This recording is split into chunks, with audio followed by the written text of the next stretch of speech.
नाजरीन ग्रामी, अस्सलाम वालेकुम। वेलकम है आपका अच्छा साथी चैनल में। आज का उन्वान बहुत दिलचस्प है कि बच्चे भी बड़ों को ढालते हैं। बच्चे अपनी प्यारी हरकतों से हमें ढालते हैं। बच्चों की परवरिश एक मुश्किल मरहला ज़रूर है, लेकिन उसे आसान बनाया जा सकता है। एक मिसाल की मदद से हम समझते हैं। एक नानी अम्मा का वाक़या है। एक मर्तबा वो स्वेटर बुन रही थी। करीब ही उनकी नवासी खेल रही थी। वो बार बार ऊन के गोले के पास आती और ऊन को उलझा कर रख देती।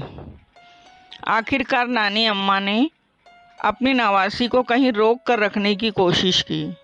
उनके घर में एक चारपाई झूले की तरह थी, जिसके चारों तरफ लकड़ी की ऊंची सतह बनी हुई थी। उस चारपाई पर नवासी को बिठा दिया और पुरसुकून होकर स्वेटर बुनने लगी। नवासी को ये बात बिल्कुल अच्छी नहीं लगी।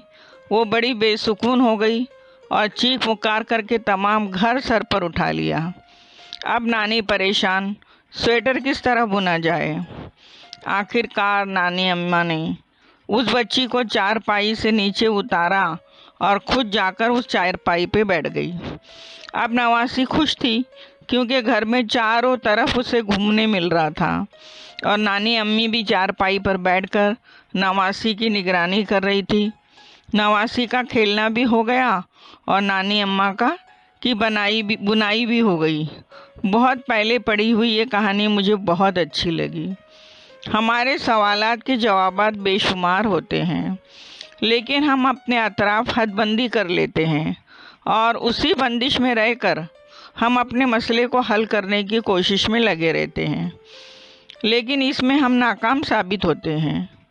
मसले का हल तो उस बनाई हुई हद के बाहर होता है। कहानी की नानी अम्मा ने उस हद को तोड़ दिया।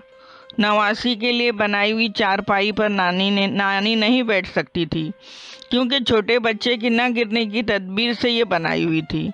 ये एक हद थी, लेकिन नवासी के भले के लिए उन्हें उस हद को तोड़ना पड़ा। बच्चे की इस दुनिया में आमद से कब्ल ही हमारे मिजाज में, ख्यालात और जज्बात में मुख्तलिफ हदबंदियाँ तैयार होती हैं। बच्चों के बर्ताव, उनकी मांगों और चाहतों को, उनके हरकत और सकनात को अगर हम अनदेखा कर दें तो हमें मालूम होता है कि हमें अपने आप को बदलना होगा, और इस तब्दीली को हम अपनी तौहीन या कमतरी न समझते हुए समझदारी से काम ले तो एक नया तजुर्बा सामने आता है कि बच्चे हमारी साख्त बना रहे हैं, वो हमें अपने सांचे में ढालने की कोशिश कर रहे हैं। हमारी बनाई हुई हद को वो तोड़ रहे हैं। देखा जाए तो बिल्कुल ही मामूली सी बातें होती है। हमारे 2.5 साल के बच्चे ने ज़िद की, हठ धर्मी की, तो वालिद ने उसके पाँव पर ज़ोरदार थप्पड़ रसीद कर दिए। थोड़ी देर बाद वो बच्चे आंखें पोंछते हुए, अपनी हिचकियों को रोकते हुए अपने वालिद के पास आता है। पाँव पर उभरे हुए निशानात बताते हुए कहता है, मैं अब ज़िद नहीं करूँगा, मुझे मत मारो। बाप की आंखों में अश्क भर आए। वो उस रात ठीक से सो भी न सके। हमने बच्चे को मारकर अच्छा नहीं किया, ये गलत था। उसके नाजुक पैरों के निशानात आंखों के सामने बार बार आने लगे। उन्होंने अपने दिल में मुस्तहकम इरादा कर लिया कि दोबारा बच्चे को कभी नहीं मारेंगे। इस तरह से कई वाक़यात हो जाते हैं कि जो हमें नहीं करना चाहिए, लेकिन हम गुस्से में कर गुज़रते हैं।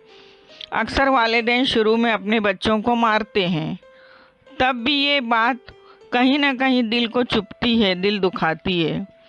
अगर इस दिल की चुभन को अहमियत न दी जाए या उसका एहसास ही न किया जाए, तो फिर इंसान बच्चों को मारने का आदी हो जाता है। वालिदैन के दिमाग में ये बात बैठ जाती है कि ये मार पीट कर ही सुधर सकते हैं। सही मानों में देखा जाए तो गुस्सा एक कैफियत का नाम है। गुस्से में आकर इंसान गलत इक़दाम उठाता है और कई गलतियां कर बैठता है, जो कि बच्चों के नाजुक दिलों पर अच्छे असर नहीं छोड़ते।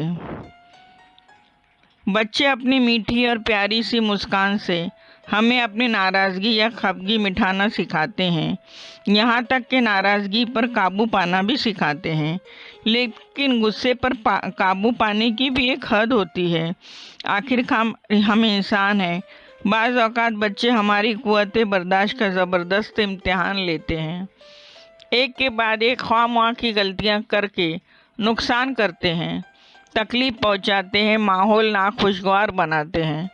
ایسے وقت میں بچوں پر غصہ کرنا لازمی ہو جاتا ہے، لیکن ناراضگی کا اظہار کس طرح کرے؟ ایک دم سے چیخ کر، چلا کر یا ان پر دھونس جما کر نہیں۔ اس کے منفی اثرات ان کے دلوں پر پڑتے ہیں اور اس طرح بچے جو ہے بغاوت کے عادی ہو جاتے ہیں۔ تو ساتھیوں، ایسا کبھی نہ کریں۔ اپنے بچوں کو نہایت ہی خوش اخلاقی سے پرورش کرنا سیکھیں اور ان کے ساتھ زیادتی نہ کریں، ان کو بے جا مار پیٹ نہ کریں۔ بس آج کے روز اتنا ہی، پھر ملیں گے نیا عنوان لے کے۔ خدا حافظ۔